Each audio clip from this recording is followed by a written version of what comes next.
Hey there, sports history fan. This is Arnie Chapman of the Football History Dude podcast, and I'm stopping by this show real quick to tell you about a couple of cool giveaways that we have going on here at the network.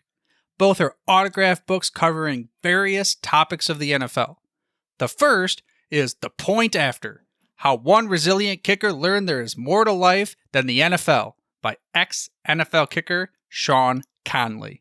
It goes over his unique experience as a walk-on kicker at the University of Pitt after never playing high school football.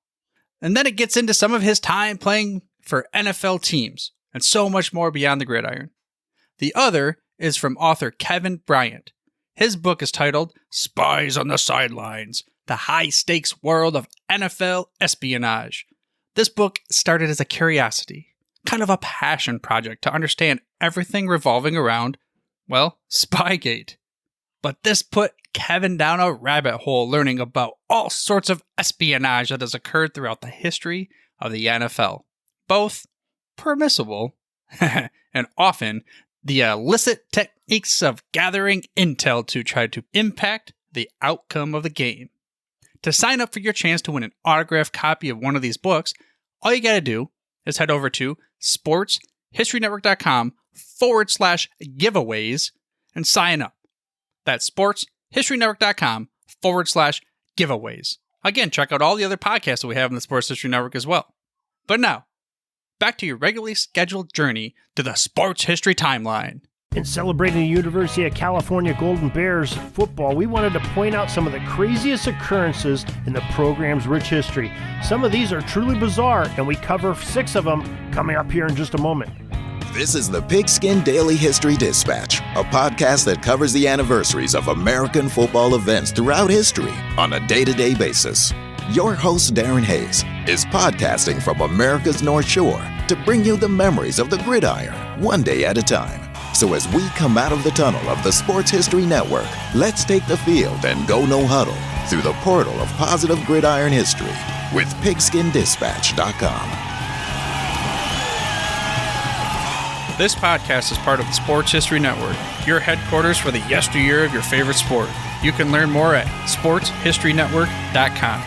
Hello, my football friends. This is Darren Hayes of pigskindispatch.com. Welcome once again to the Pigpen, your portal to positive football history. And today, as we are going through our 130 days of college football, we are celebrating the California Golden Bears of Berkeley. Now, as I was preparing the collection of the top posts that tell the story of the Cal Golden Bears football history, I came across a post from the California Golden Blogs website titled 5 Bizarre Moments in Cal Football History. I was piqued by this interest, and especially after just covering the 1900 Thanksgiving Day tragedy recently in a post and podcast. There are events that are of the weird, unexpected, and mesmerizing variety from any football program, let alone just the California Bears. Now, the big game of 1900 catastrophe. We just talked about this a couple days ago. You get more details in the Pigskin Dispatch for the 1900 Thanksgiving Day tragedy. But as we just talked about it, it needs to be mentioned that 23 people perished and countless others suffered injury when a nearby roof of the Pacific Glass Works at Hyde Park Field collapsed, with some 400 spectators perched upon it and trying to get a free glimpse of the Cal versus Stanford game on Thanksgiving Day, November 29th, 1900. The fans ended up landing on a 500-degree heated glass furnaces and a hard brick floor. Some 45 feet they fell, and like we said, 23 ended up dying, many more were injured, while the fans in the stadium that were watching the game were unaware of the tragic circumstances that happened just across 15th Street there in San Francisco. Real weird one there. 1988 game in Corvallis. The 1989 Cal Football Media Guide called it one of the most bizarre occurrences of the college football season, unquote. And the Cal Gridiron 11 reportedly lost the football game 44 seconds after time expired. It happened on September 17, 1988. The Golden Bears traveled to Corvallis to play Oregon State. The Bears jumped out to a 16-3 lead by the time the third quarter clock had expired. Now, Cal had the game well under control. The Beaver had other things involved with having trimmed the lead to only 16-6 early in the fourth quarter. But hey, the Bears were still up by double digits. Then one of the craziest timekeeping sequences of all time occurred. With 10 minutes left in the game, the clock at Parker Stadium malfunctioned, and instead of moving to 9:59, it ticked and showed 10:99 left. A minute and 40 seconds for had it on there. The referee ordered the clock to be reset, but instead of resetting it back to 9:59 as it should have been, the Oregon timekeeper set it to 10:59. An extra minute? I think we see where this is heading. Then with 15 seconds left on this new extended clock, 44 ticks after the time would have expired originally, Oregon State kicked a 23-yard field goal to win the game 17-16. What a heartbreaker. I'm sure when they went back and watched that, the officiating meeting and timekeeper, there was a little bit of trouble there.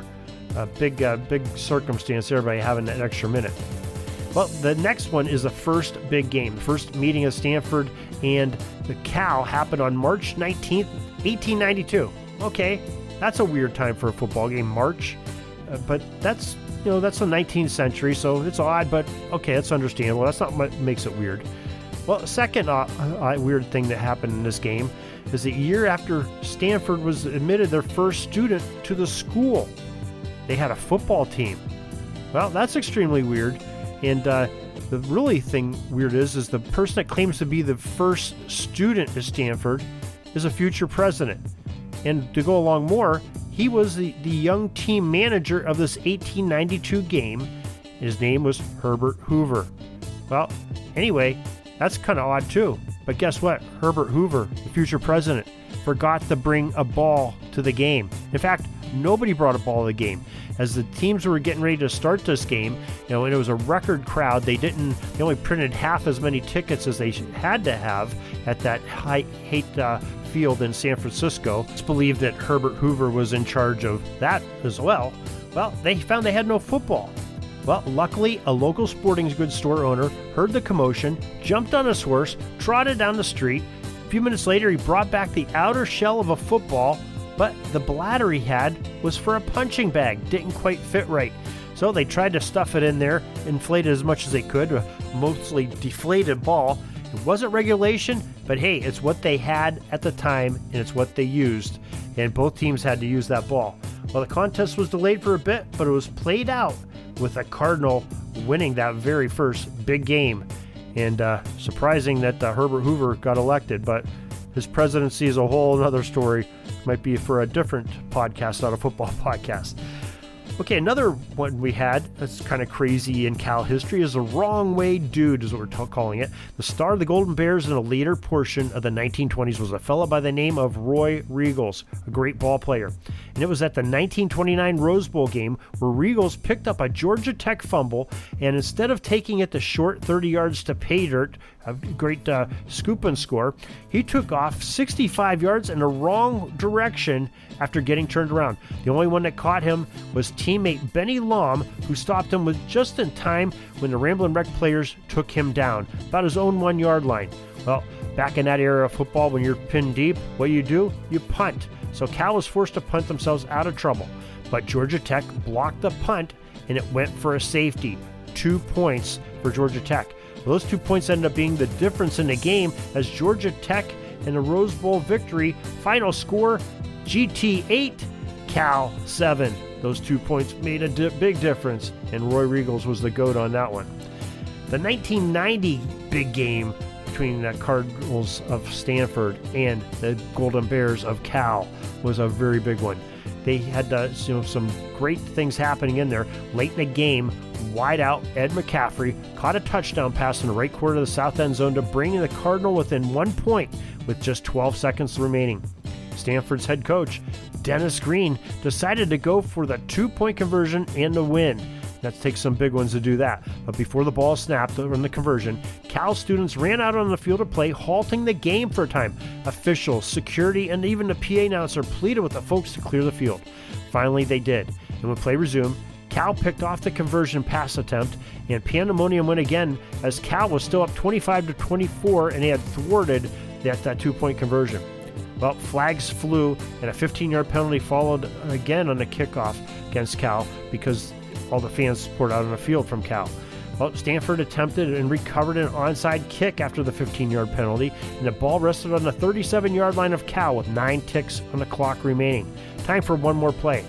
Cal sent the pressure and flushed the Cardinal quarterback Jason Columbus. As he scrambled, he floated an incomplete pass, but there was a two-hand tag by Bears defensive tackle John Belly. After the pass was thrown, it was deemed a roughing the passer call, and 15 more yards were added on with 5 seconds remaining. On the field trotted kicker John Hopkins, and he nailed a 39-yarder for the come-from-behind win by the Stanford Cardinal. Then, of course, we have one of the craziest plays ever in football history.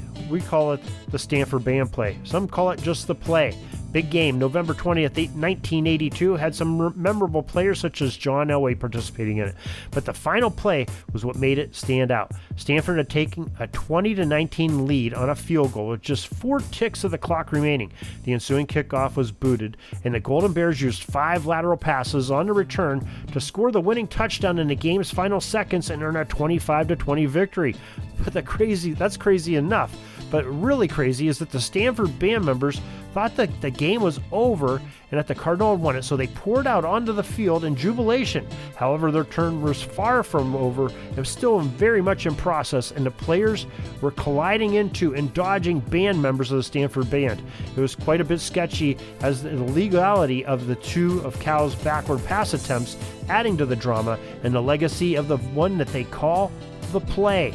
Well, there's some great history right there, just with the Cal program over there, the University of California Golden Bears, and what some crazy things that they've gone over in the last, 100 and some odd years. It's remarkable that one program has suffered so much, excitement at the end of their games, especially the big games, the Cal-Stanford games. A lot of stuff has happened there. So make sure you mark that one on your calendar when they get played there, and make sure you stay up and watch when Cal is playing, because you never know what's going to happen. Hope you enjoyed this history. We bring it to you each and every day here at Pigskin Dispatch.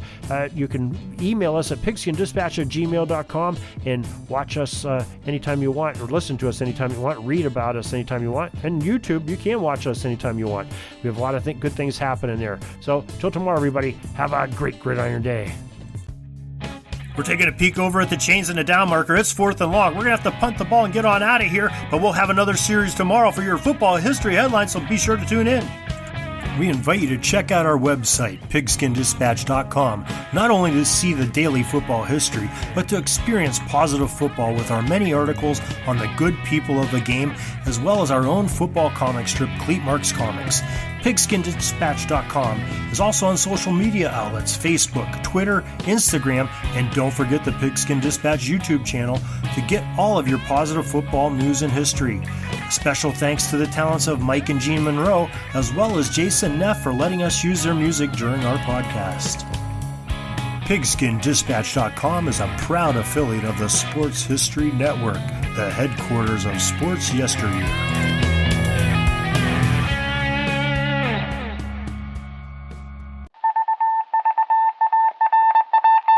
Was just another ordinary day in the offices of the Pittsburgh Guardian newspaper circa 1924. But for Marla Delft, assistant editor, everything was about to change. For she was about to discover the awesome attractiveness of Row 1 brand retro sports paraphernalia items thanks to Orville Mulligan, sports writer. And there it is. Wow, Orville, that's really the bee's knees. Isn't it just? A poster-sized replica of the actual 1909 World Series program cover. I can see that. But where did you get it? And where'd you get it framed? I ordered it from the Row 1 website, where over 6,000 items of sports memorabilia from the 1880s to the 1990s are available for reproduction, in multiple sizes and in several different materials, with over a dozen styles of frame to choose from for prints like this. Well, I'm sure Mr. Delft would love to put up more of these in the office. But I'm equally as sure they're beyond this newspaper's budget. Not at all, my dear Marla. See for yourself. Go to sportshistorynetwork.com/row1.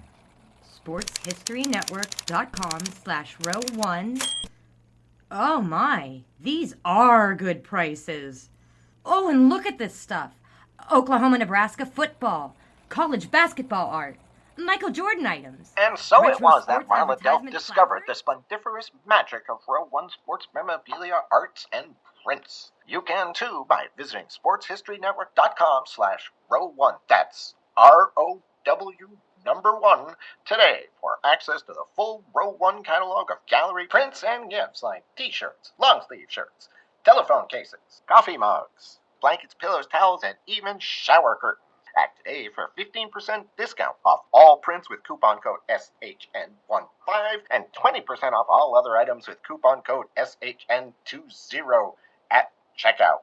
And keep your dial locked to the Sports History Network for the exciting chronicles of the 1920 sports world in Orville Mulligan, Sports Writer. Coming soon.